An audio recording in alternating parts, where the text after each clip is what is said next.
എന്നിട്ട് ആ ഭാഗത്ത് പോയിട്ടില്ല എന്നല്ല പറയണേ. ആ ഭാഗത്തേക്ക് പോവാ. വാ, ഇത് പരിപാടി എന്താന്ന് വെച്ചാല് ഇതൊക്കെ ഈ കാണുന്ന മാലിയല്ലേ, ഈ മാലിയിൽ തെണ്ടി അടക്കലാണ് ഇന്നത്തെ പരിപാടി. മനസ്സിലായോ? ആകെ എന്തിനാണ് നല്ല ശാന്തമായ മാലിയ. ഈ ഭാഗത്ത് എന്തൊക്കെയാ നോക്കാം അല്ലേ?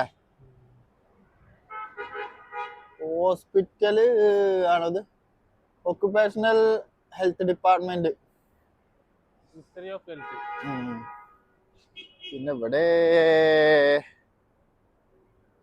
ഈ ഭാഗത്ത് നമ്മൾ വല്ലാതെ വന്നിട്ടില്ലല്ലേ. ഈ ഭാഗത്ത് ഈത്തപ്പായ നോക്കാം, അറക്കാൻ പറ്റുമോ അല്ലേ? ഒന്ന് പോവും സെറ്റ് ആവാണ്ടല്ലേ. അടിപൊളി.